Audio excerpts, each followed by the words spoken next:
So we begin tonight with the WNBA commissioner who clearly had a refresher course in how to actually deflect a question when it's a question you don't actually want to answer. Hey, here's the first clip. Question, standing to your right.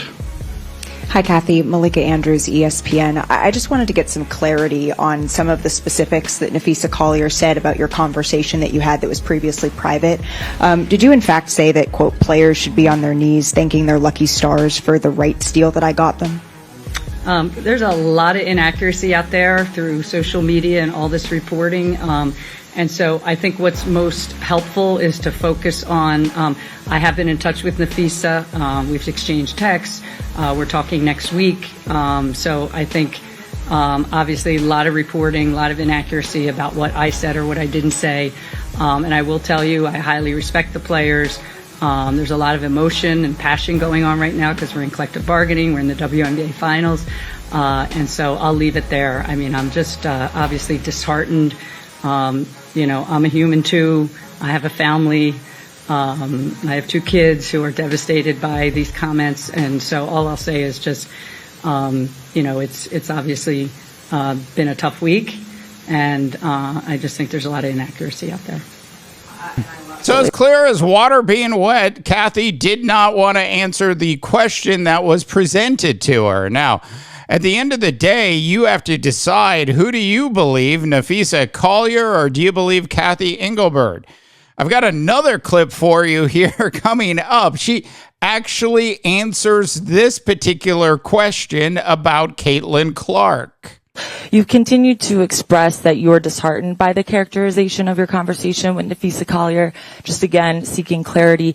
Did you in fact say that Caitlin Clark should be grateful she makes $16 million off the court because without the platform that the WNBA gives her, she wouldn't make anything? And do you actually feel that way, that without this platform, players like Caitlin Clark wouldn't be making what they do off the court? Yeah, obviously I did not make those comments. Caitlin has been a transformational player in this league. She's been a great representative of the game. She's brought in tens of millions of new fans to the game. Proud of what she's put on the court. Unfortunately, the injuries held her back from a full season this year. But again, I'm not going to get into every counterpoint. It's not productive here. We're here to celebrate the WNBA finals. I think what Indiana just did was amazing with all the injuries they had and the everything they faced this year, bringing that to a Game 5 in overtime. But yeah, as I said, there's a lot of inaccuracies reported out there, and I certainly did not say that. So I have to hand it to Cathy. She did actually answer that particular question with an answer. Now, you might not actually believe the answer that she gave, but at least she actually answered the question. Now, look, this whole controversy, of course, is really all about the new collective bargaining agreement that the WNBA players are attempting to negotiate with, of course, Cathy and her management team over at the WNBA. It's pretty clear to me that what Napheesa Collier actually said in her particular press conference was laced in truth. At Unrivaled this past February, I sat across from Cathy and asked how she planned to address the officiating issues in our league. Her response was, well, only the losers complain about the refs. I also asked how she planned to fix the fact that players like Caitlin, Angel, and Paige, who are clearly driving massive revenue for the league, are making so little for their first 4 years. Her response was, Caitlin should be grateful she makes $16 million off the court, because without the platform that the WNBA gives her, she wouldn't make anything. And in that same conversation, she told me players should be on their knees thanking their lucky stars for the media rights deal that I got them. That's a mentality driving our league from the top. We go to battle every day to protect a shield that doesn't value us. The league believes it succeeds despite its players, not because of them. This year alone, I've gotten calls, texts, and well wishes from so many players across the league. Those moments remind me that sometimes there are things bigger than the results than this game we play. But do you know who I haven't heard from? Cathy. Not one call, not one text. Instead, the only outreach has come from her number 2 telling my agent that she doesn't believe physical play is contributing to injuries. That is infuriating, and it's the perfect example of the tone-deaf, dismissive approach that our leaders always seem to take. I've finally grown tired. For too long, I have tried to have these conversations in private, but it's clear there is no intention of accepting there's a problem. The league has made it clear it isn't about innovation, it isn't about collaboration, it's about control and power. I've earned this platform and I've paid the price to get here, and now I have a responsibility to speak on behalf of the fans and everyone in this league that deserves better. Our leadership's answer to being held accountable is to suppress everyone's voices by handing out fines. I'm not concerned about a fine.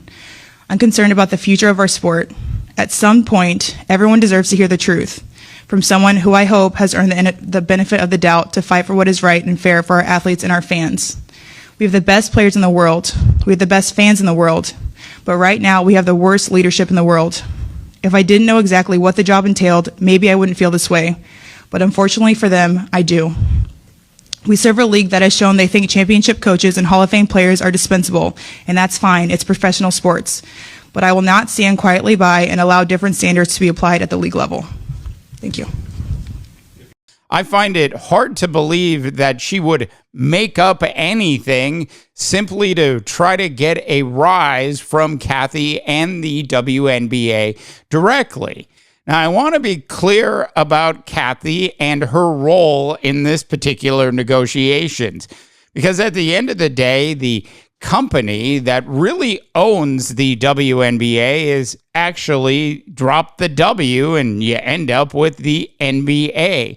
I'm sure the National Basketball Association, as it closes in on starting its brand new $1 billion plus contract with a wide variety of new partners, with a season that's tipping off in just about 20 days, does not want a WNBA contract dispute to actually take anything away from the start of the new season.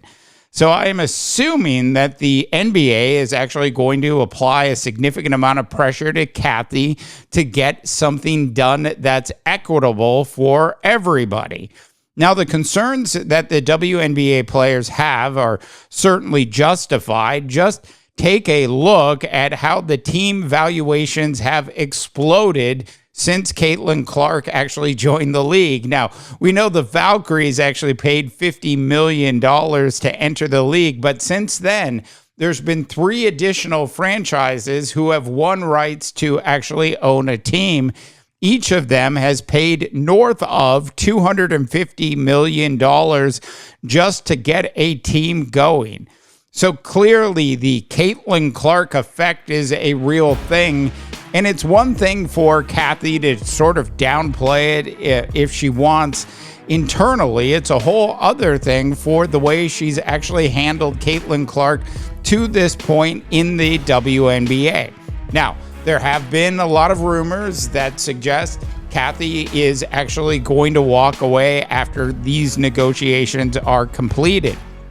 And certainly, I wouldn't be surprised at all if that actually happened. At the end of the day, it really comes down to one thing. Do you believe what Napheesa Collier actually said? And if the answer is yes to that question, then quite frankly, Cathy must go. All right, love to know your thoughts and opinions on this particular topic. Please go ahead and drop them in, as always, for the Slay Pod. I'm Dave DeBaugh, wishing you all a tremendous rest of your sports viewing day.